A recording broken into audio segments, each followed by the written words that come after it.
সকাল সকাল কত পরিমাণ রোদ উঠে কিছুদিন থেকে, মানে আকাশের দিকে তাকানো যায় না। তো এখন মোটামুটি মনে হয় 7:30 কি 7:35 হবে বাজে। তো আমি স্নান টান করে মানে বাসি কাজ টাজ সব শেষ করে কাপড় অনেকগুলো ধুয়ে স্নান টান করে এসে গেছি। আজকে খুব তাড়াতাড়ি ঘুম থেকে উঠেছি, কারণ আজকে অনেক কাজ আছে। তো কাজগুলো করে নিধিকে নিয়ে আবার স্কুলে যেতে হবে, কারণ আজকে নিধির আর্ট কম্পিটিশন আছে। তো আমার কাপড় ধোয়া হয়ে গেছে, এখন সবগুলো দিয়ে দিলাম। আর আকাশটা দেখো কতটা সুন্দর লাগছে, সব শুকিয়ে যাবে, বেশি সময় লাগবে না। এই যে 8টা এখনও বাজেনি। তো নিধি তো ঘুমাচ্ছে, নিধির যে আর্ট কম্পিটিশন, কোনো চিন্তা আছে, আরাম করে ঘুমাচ্ছে।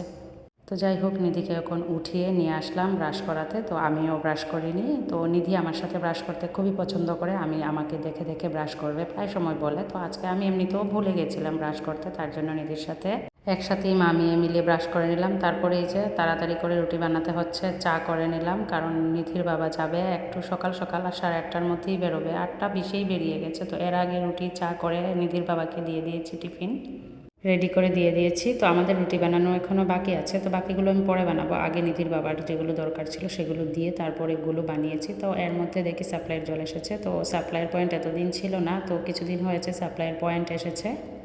এতদিন তো এমনিতে জল তোলা হতো যেগুলোতে আয়রন ছিল, তবে সাপ্লাইয়ের জলে কোনো আয়রন নেই। তো আমি এদিকে রান্নাও বসিয়েছি, রান্না করছিলাম আর সাপ্লাইয়ের জল আনছিলাম। তো সাপ্লাইয়ের কিছু জল এনে খাওয়ার জন্য, ফিল্টারে দেওয়ার জন্য, রান্নার জন্য এগুলো এনে তারপর রান্নাটাও শেষ করলাম। নিধিকেও টিফিন দিলাম, নিধি টিফিন করছে।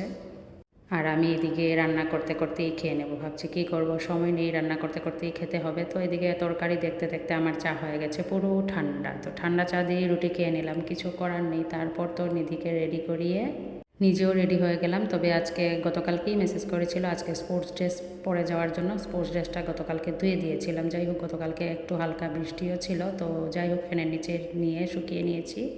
তার মধ্যে সকাল থেকে অনেক রোদ উঠেছে, রোদেও দিয়ে দিয়েছিলাম একটু, তো শুকিয়ে গেছে। তো নিধিকে নিয়ে চললাম, এখন টুকটুক বেরোনোর পর একটু দাঁড়ানোর পর পেয়ে গেছি। তবে আজকে একটু টাইম লেটে ছিল, মানে 10টায় ছিল না, 11টার মধ্যে যেতে হবে। মানে 11টা থেকে আর্ট কম্পিটিশন, কোনো ক্লাস হবে না আজকে। তো আর্ট কম্পিটিশনে দিয়ে নিধিকে আমি বাড়িতে এসে গেছি। বাড়িতে এসে ভাবলাম আকাশটা দিকে একটু হালকা মেঘলা মেঘলা লাগছে, আর যেগুলো শুকিয়েছে এগুলো তুলে নেই।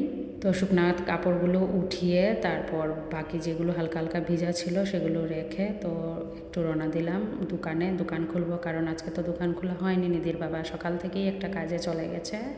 তবে নিধির ছুটি হবে 1টার সময়। তো 1টা পর্যন্ত স্কুলে বসে থেকেও লাভ নেই, তার জন্য ভাবলাম দোকানেই বসি। তো দোকানে একটু সময় বসার পর, মানে কিছুটা সময় বসার পর 1-2জন কাস্টমার ছিল, তারপর ওদেরকে দিয়ে আমি চললাম নিধির স্কুলে নিধিকে আনতে। তো নিধি দেখো আর্ট কম্পিটিশনে মেডেল পেয়েছে, জীবনের প্রথম মেডেল। যাই হোক, যারা যারা পার্টিসিপেট করেছে সবাইকেই মেডেল দিয়েছে। তো নিধি তো খুব খুশি, আর আমিও খুব খুশি, নিধির জীবনের প্রথম মেডেল এটা, যেভাবেই পেয়ে থাকুক না কেন। যাই হোক, তারপর আমরা বাড়িতে যাইনি, আমরা এসেছি দোকানে। নিধির স্পোর্টস শ্যুগুলো ছিঁড়ে গেছে, আগেরগুলো প্রথমগুলো যেগুলো ছিল এগুলো ছোটো হয়ে গেছে। তারপরে এক জোড়া সাদা শ্যু ছিল, এগুলো গত বুধবারে স্কুলে যাওয়ার পর সোলটা, নিচের সোলটা ছিঁড়ে গেছে। তো নিধির এক জোড়া শ্যু লাগবে, সেগুলোর জন্যই আসলাম। তারপর তো আমরা বাড়ির উদ্দেশ্যে রওনা দিয়েছি এখন। তো ঠিক আছে, আজকে টাটা।